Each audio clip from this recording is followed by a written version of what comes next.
afternoon to all of you. So thank you for attending this LAM workshop today. Yes, it's working now. Thank you very much, Professor Rasheed Olaniyi. So you came from the University of Ibadan.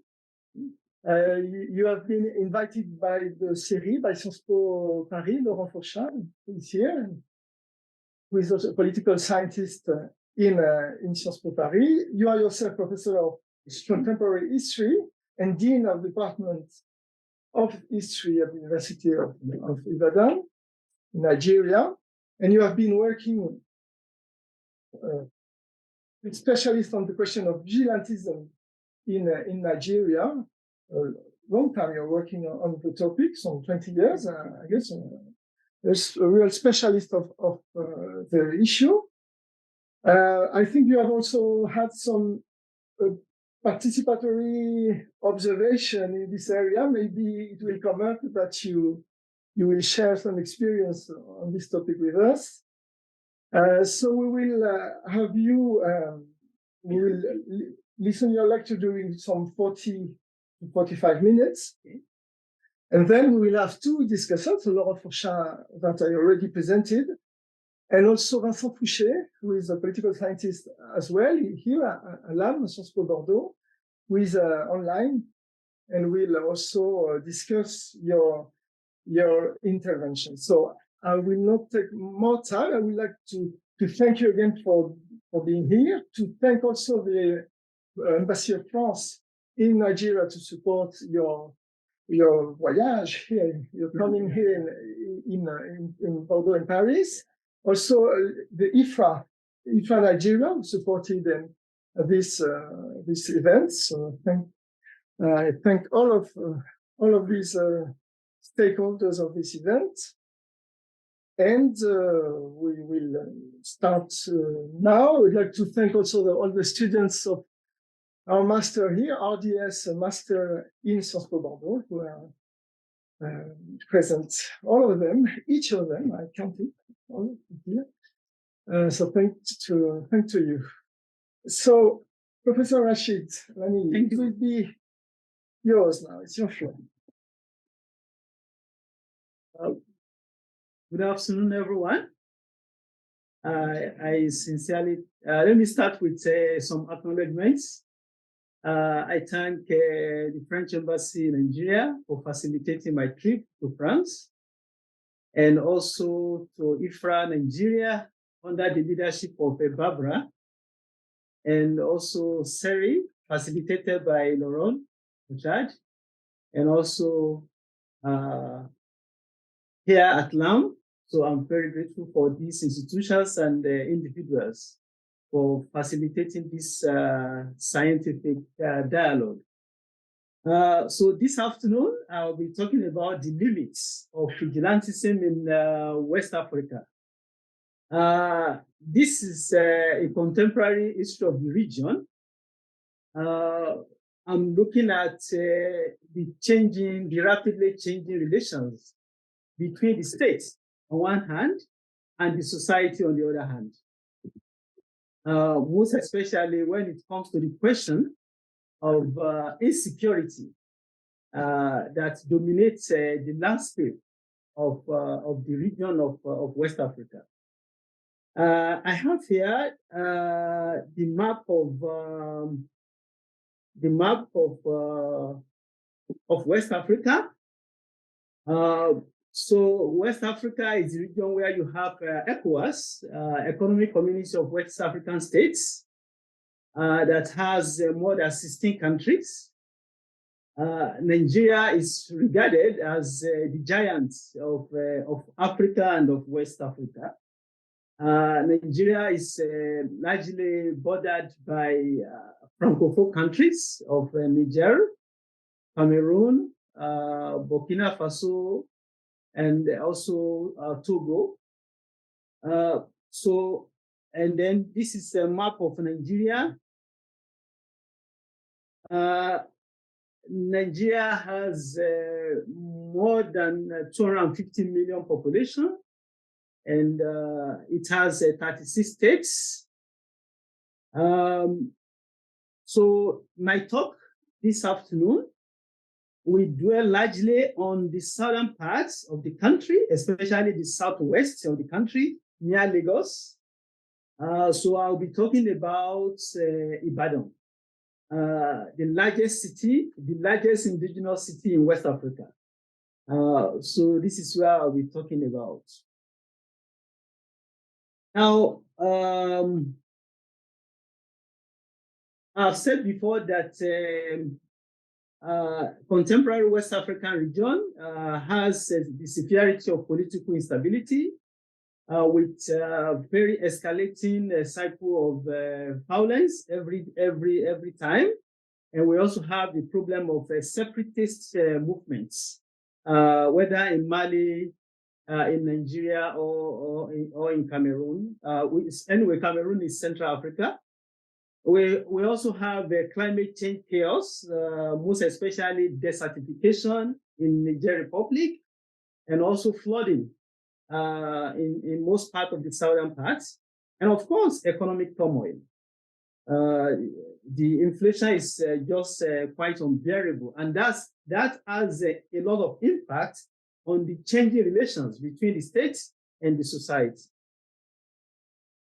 Now, since the beginning of the new millennium, we have the emergence of violent non-state actors that are destabilizing the landscape. We have terrorist groups, we have urban gangs, and then bandits. All these are well known in the literature. So I will not go into these issues because of time.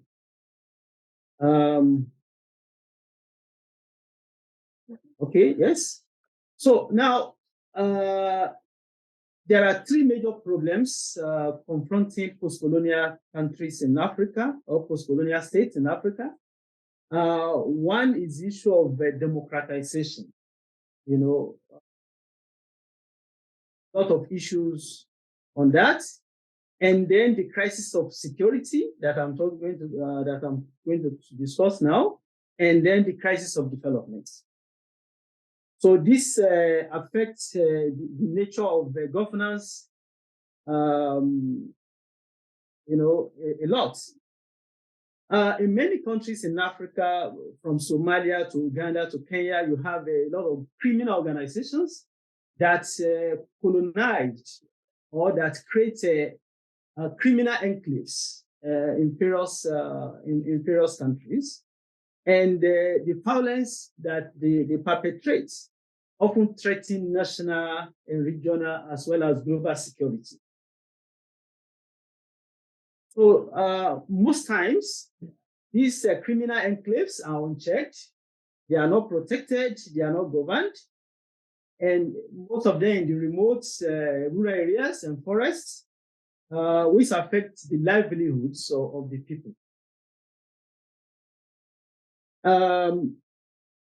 Now, the central issue in this presentation is to look at the limits of vigilantism, especially when you have a dysfunctional policing system, cross-border crimes, banditry, kidnapping for ransom, and increasing criminality. So that's what I want to discuss. From the early 2000s, a lot of, vigilante violence became the hot topics, very attractive topics in newspaper headlines, academic conferences, and academic publications. But most of these scientific discussions are not really talking about risk and limits of vigilantism in the country. For my presentation this afternoon, I refer to vigilantism as aggressive coping mechanisms, and self-help security measures adopted by non-state actors for existential purposes in the context of disorder and low state capacity. Because from the middle of the 1980s, we've had low state capacity in terms of governance and in terms of policing. So you now have the emergence of non-state actors trying to defend communities and at the local level. So I refer to this as Africa's solution to Africa's problems, or the local context or ownership of security at the lower level. So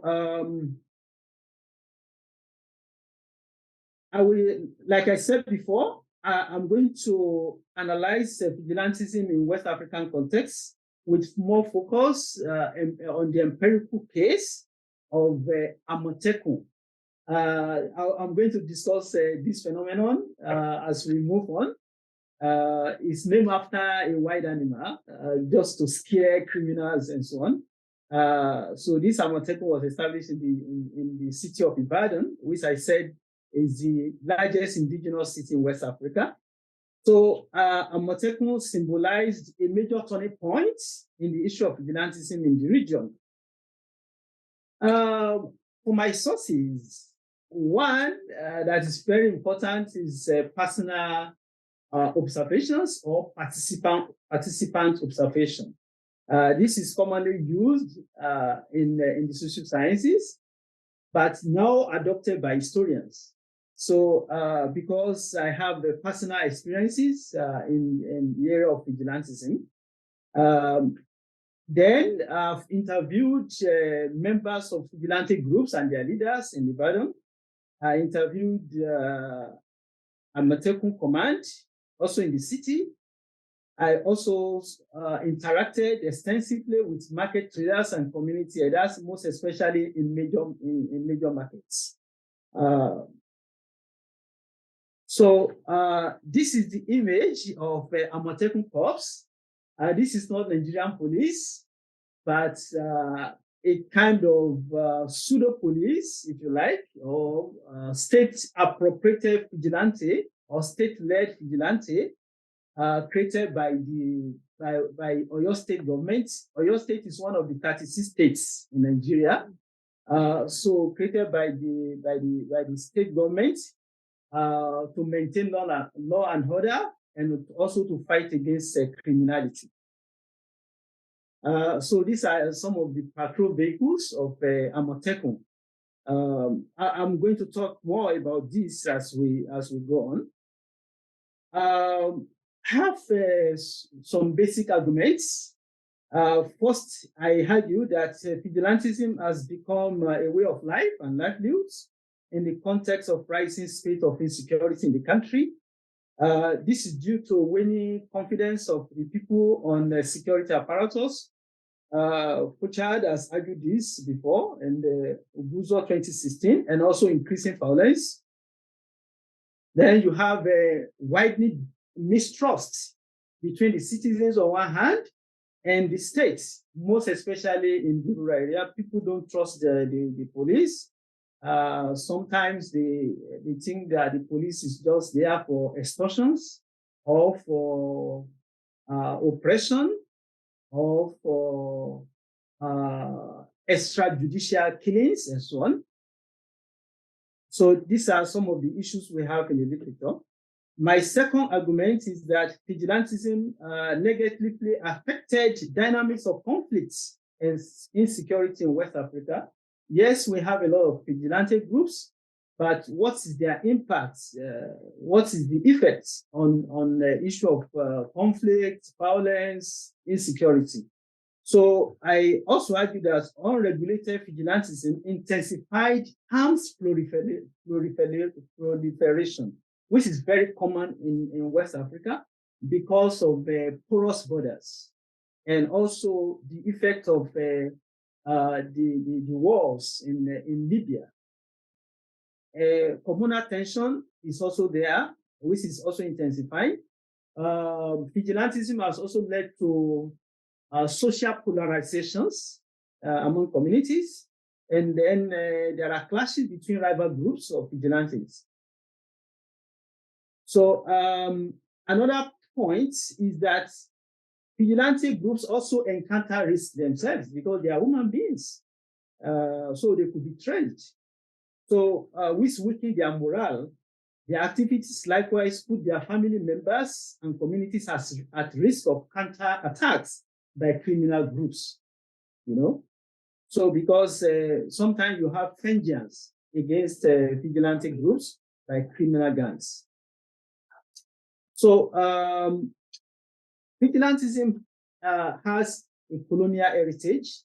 I say this because of the fact that the British adopted what they call indirect rule system. On the other hand, the French adopted policy of assimilation in Senegal, in Côte d'Ivoire, and many other colonies. So for the British, traditional institutions were appropriated for the purpose of governance. So vigilantism was part of it. In 1916, the British adopted the Native Administration Ordinance, which emphasized governance based on revival of pre-colonial institutions. So by the 1930s, when there was increasing criminality, because the 1930s could be compared to what we are experiencing now. I don't know what is maybe you're also experiencing in Europe, scarcity of food, inflation, and so on like that. I mean, economic struggles were occurred during the 1930s, as just like we are experiencing in our world today. So the phenomenon of vigilantism also continued in the 1940s and 1950s. Laurent FOURCHARD has argued that this was a time when modern transportation system, vehicles, including lorries, cars, as well, were imported from Europe. And so there was a new wave of criminality. And then this continued until the Nigerian Civil War that occurred between 1967 and 1970, because during the war, there was total breakdown of governance and law and order. So it also continued during the 1970s, because in the 1970s, Nigeria experienced what we call oil boom. Oil boom because it was possibly the first time that crude oil was exported in large quantities by the country. So some people had a lot of wealth, some don't have at all. So vigilantism also became very more prominent in the 1950s due to neoliberalism. Nigeria was one of the countries that experienced what we call a structural adjustment program, which we call SHAP. So this led to economic inequalities and rising waves of criminality in the country.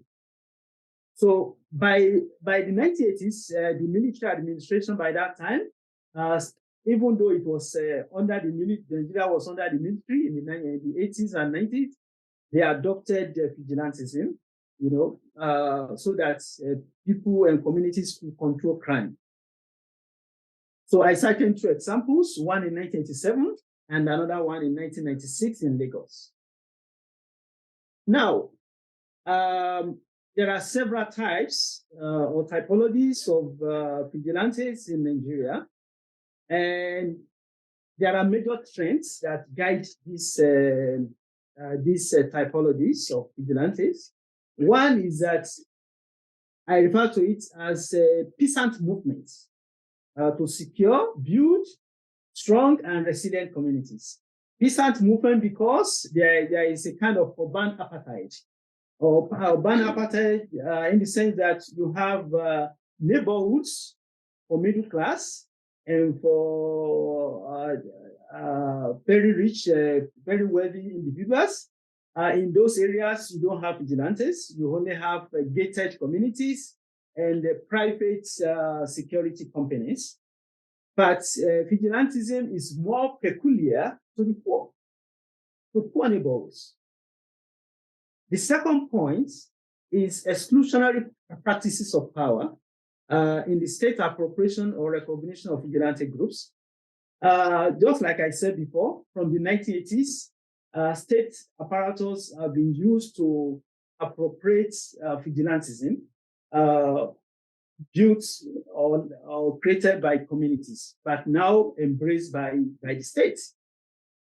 And finally, it is also used for political instrumentalization, especially in terms of political campaigns, political party rivalries, and so on like that, in order to intimidate opponents and also to fight against oppositions. Now, the typologies that I'm talking about, the first one is state-led vigilante groups. These are established by governments, by various state governments. Almost all the state governments in Nigeria has one vigilante group or the other, which they establish and then funded with state resources. Look at Lagos State, for example. In 1996, they created Lagos State Neighborhood Watch. Then Isba Sharia Corps in Kano, northern Nigeria, and Zamfara. I've written a lot about this. I have 2 major articles on it. And then So Safe in Ogun State. Ogun State is the next state after Lagos. Then Amotekun in the entire 6 states of southwest Nigeria. So this was established in 2020. And then other states like Ebonyi in southeast also established vigilante groups. The second one is state-supported. This is not established by the state, but the state recognize the value of vigilante groups, so they support. They give money, they give logistics, like donation of vehicles, motorcycles, and tools for work. Examples are Vigilante Group of Nigeria, which is recognized by the government, or your state vigilante group, Civilian Joint Task Force. This was very, very important to the war against terrorism and insurgency in the northeastern parts of Nigeria, and to confront Boko Haram. And the third group is community vigilante. These are the real vigilante groups, very common among the poor. They compose of neighborhood associations, landladies, tenant associations, police community relations committee, PCRC. And then you also have professional trade vigilante groups, like artisanal groups, pastoralists. In fact, this one by pastoralists, by elders, has become very controversial in the country. The pastoralists established vigilante groups to confront cattle rustling, what we call cattle rustling, the stealing of cows. So in the country, and then you have transporters also establish their own, and then now you have pan-ethnic vigilante groups, because in Nigeria, ethnicity is a political tool in the country. So you have the Oduduwa People's Congress for the Yoruba people in the southwest. You have Bakassi Boys in the Niger Delta area, Besu Boys also in the Niger Delta, and then Niger Delta People's Volunteer Force and Niger Delta Vigilante. So all these are very prominent in vigilantism. And finally, you have the Hunters Guild. In vigilantism, cultural discourses are very important, and I'm going to discuss about it. So Hunters Group of Nigeria is one. Then in Oyo State, you have what they call Solidero Hunters, because these hunters are more at home. They are more versatile when it comes to policing the forests, or the forest and so on like that.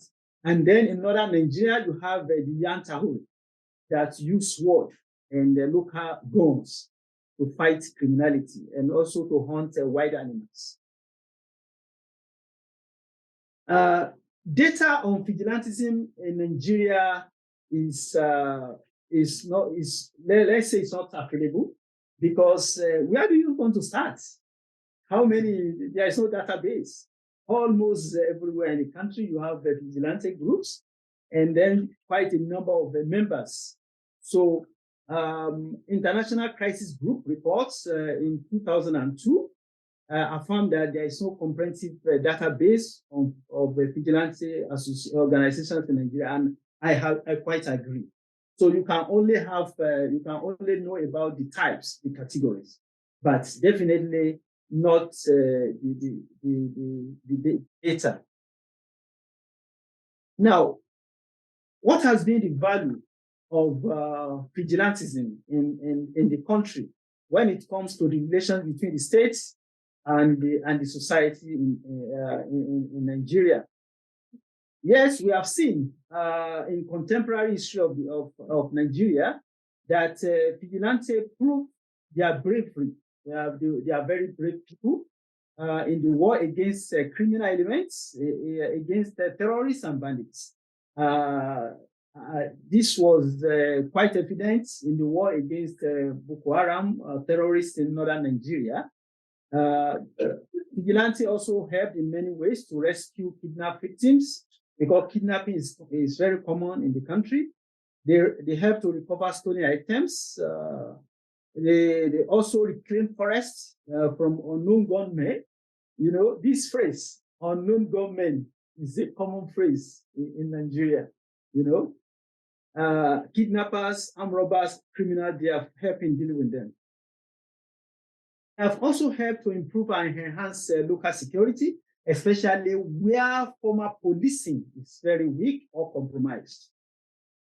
So vigilantes, especially from the early 1990s, they conducted joint security patrol with the police, with the Nigerian army, customs, immigration, and so like that. They do joint patrol together. Now, I come to my case study. Okay, I come to my case study. I hope I still have some minutes. Yes. Okay. 15 minutes more. Okay, so Ibadan is a highly historic city, very, very historic, because it was established in 1829. After the collapse of what we call Old Oyo Empire, one of the ancient empires in Western Sudan or in West Africa. So, and it's the largest indigenous city in West Africa. I've said that before. I'm not always comfortable when it comes to the census figure of Ibadan because it's almost always undermined. It's political. But what we have, what is available before us is that we have about 3 million population in the city, which I believe is quite more than that. So, and it's the third largest city by population in Nigeria after Lagos and after Kano. So, Ibadan, like other major cities in West Africa, is experiencing what I call a hybrid security governance. Hybrid because you have state actors, you have non-state actors. You have the existence of private security companies that are very common in middle class, wealthy neighborhoods, and also gated neighborhoods. Then you have state-led Amotekun Corps, which I'm going to explain. You have a police community relations committee, which is a kind of middle ground between the communities and the police. They spy for the police, they give police information. Sometimes they buy vehicles and other logistics for the police. So the vigilante groups in Ibadan includes Agbekoya. Agbekoya is they are a group of hunters and very historical indeed because they led a rebellion in southwestern Nigeria between 1968 and 1967 against the government. And then you have Odua People's Congress factions, and then you have the Maji Agri Vigilante Group, Solidero Group, and the Hunters Group of Nigeria, and so on like that. So all types of vigilante groups are present in Ibadan. Now, Amotekun. This is it has a kind of hybrid character. It's state-led because it's a kind of institutionalization of diverse vigilante groups by the state governments in Southwest. All the vigilante groups that I have listed are present in Amotekun. But Amotekun is owned and funded by the state, but it uses the ethos of vigilantism. The ethos of vigilantism, including cultural discourses of indigenous bravery, of warriors, of legend warriors, and so on like that. This Amotekun means leopard or cheetah. So it also means the Western Nigeria Security Network, WNSN. It was established in 2020 as a security outfit in all the 6 states of Southwest Nigeria. That is Ondo, Oyo, Ogun, Osun, Ekiti, and Lagos. To fight insecurity and address conflicts between local farmers and Fulani herders, which is very, very common in the region, especially in the last 20 years. Amotekun is highly structured and is headed by a retired military officer. So recruits into Amotekun are about 21 years old, but they must not have any criminal record at all, no criminal record. So there is no gender or ethnic discrimination in the recruitment. However, recruits must be a long-time resident of Southwest Nigeria with verifiable address. They must have experience in vigilante activities or specialized artisanal skills. And I'm going to explain this. Experience in vigilante activities means that Amotekun wanted to minimize cost, especially cost of training. So you must have cognate experience before coming. And in addition, if you have skill like manufacturing or repair of gun, then you are more appreciated. You are more eligible to be enlisted. Then Amotekun try as much as possible to prevent political interference in the process of recruitment. Because when it comes to things like this, politicians think it's another opportunity of a job for the boys. Okay, so they send long list of their boys, of their nominees. But in this Amotekun, this political interference was not allowed at all, so that the security purposes will not be compromised. So attempts were also made to de-ethnicize and depoliticize Amotekun, and I'm going to say that this was done to ensure that if Amotekun needs to go to possibly the enclave of Fulani herders or pastoralists, they have one Fulani in their midst, which they can send to receive information, to negotiate, to discuss, and so on like that. Amotekun also try as much as possible to ensure that it did not become a military wing of OPC, because OPC was established in 1994, and it engaged in inter-ethnic conflicts and urban violence. Young and old women were not left out, and there is a reason for it.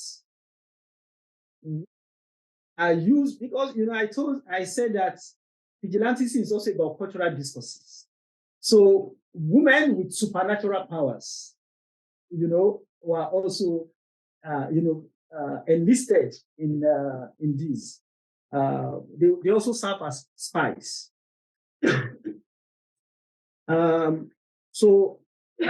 Amotekun corps were trained by police, Nigerian security and civil defense corps, Nigerian army, and state security service.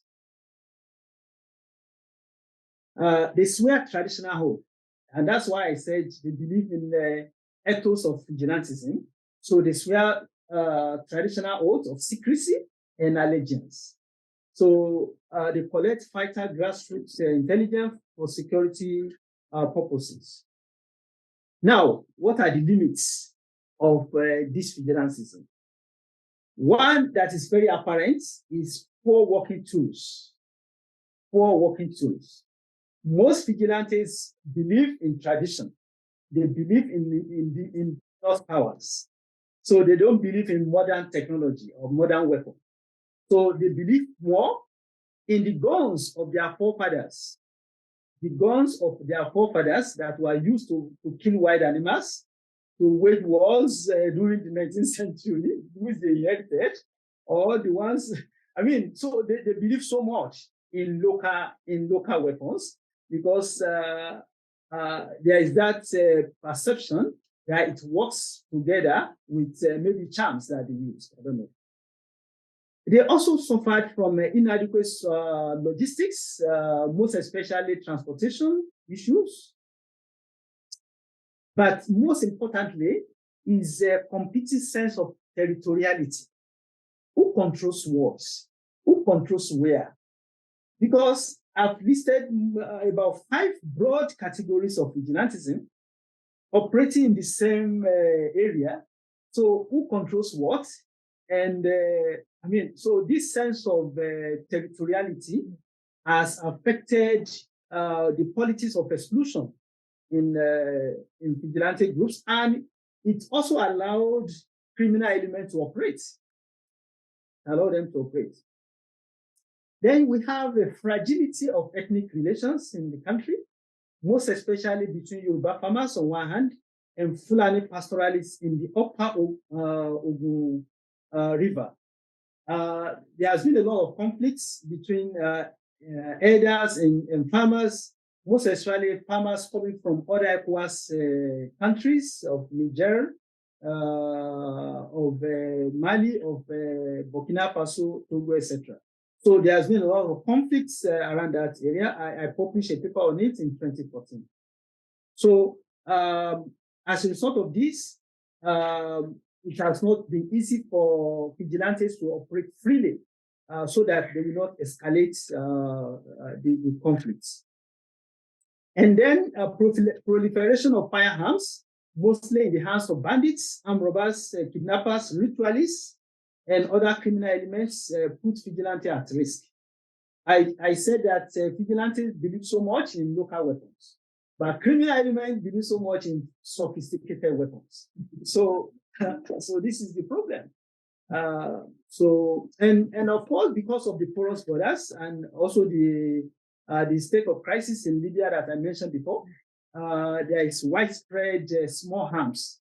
I don't believe there is anything like small arms, because any arms, once it is armed, it can kill. So So then you have urban violence. In 2021, there is a masquerade violence. I don't know whether you understand what I mean by masquerade violence. Anyway, maybe that's another talk entirely. About 5 people were killed. It was not the problem of vigilante, but they could have intervened. They could have intervened. Another limit of vigilantism was youth violence, which is very common. Is a kind of a frequent occurrence. There is a urban gang called 1 Million Boys. It's not that they are 1 million in number, but they label themselves as 1 Million Boys. Their leader was killed in 2020. and it was a big violence in Ibadan. Another problem is that of ritual killings. This is occurring every day.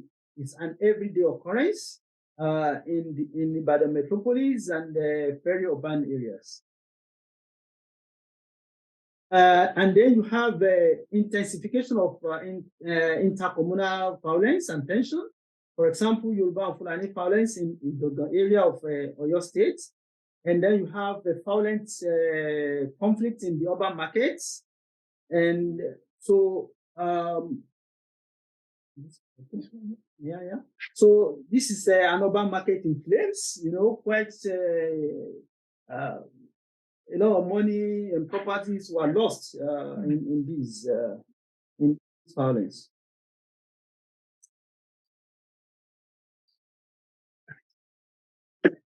Okay. Now, other major problems include bandit and criminal network. They exploited the gaps between vigilantism and state actors to intensify their various activities in both rural and urban areas. In fact, the busy Lagos-Ibadan Expressway became enclaves of bandits, and quite a number of people abandoned that busy road until recently when railway construction was facilitated by the Chinese. So there is a lot of fear, and people become paranoid when it comes to moving between Ibadan and Lagos.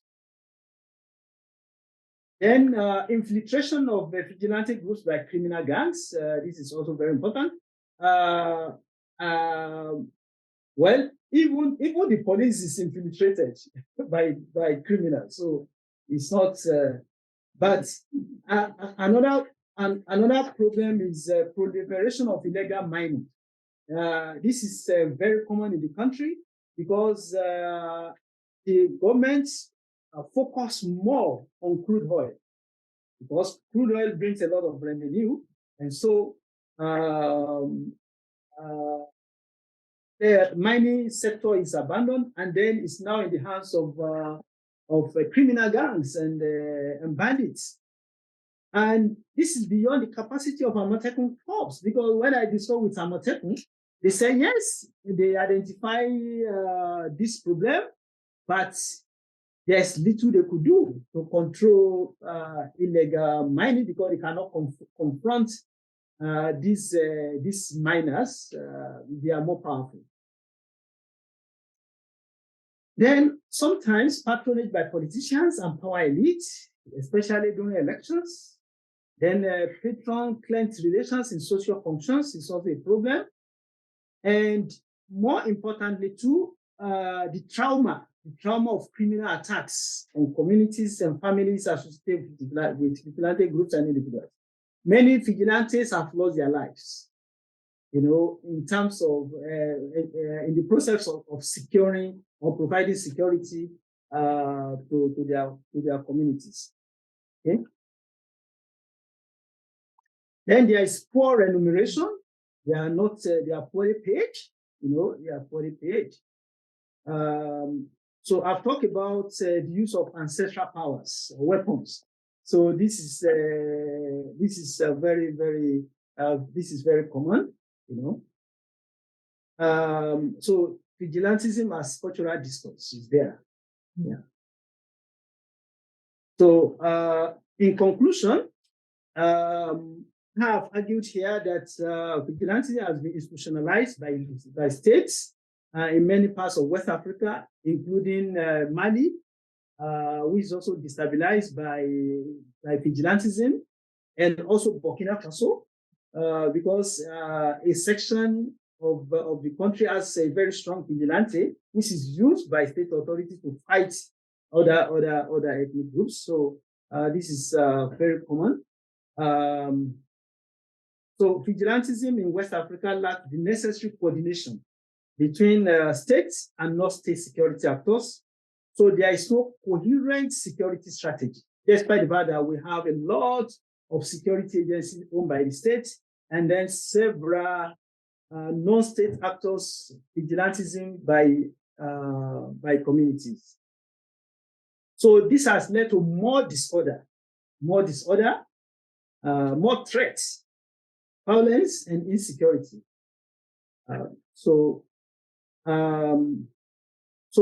Despite the fact that we have several hunters who are familiar with the forest, we still have the forests that are ungovernable. You cannot go there, especially in the rural areas.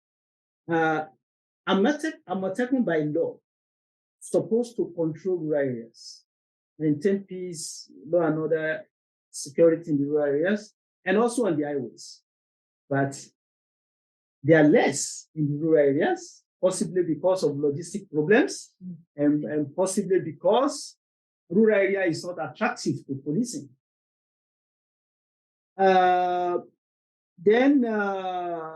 Vigilantism sometimes is ethnically partisan, ethnically partisan in the sense that it's also involved in ethnic solidarity or communal solidarity. So this is very dangerous to intercommunal ties. So I thank you very much for listening.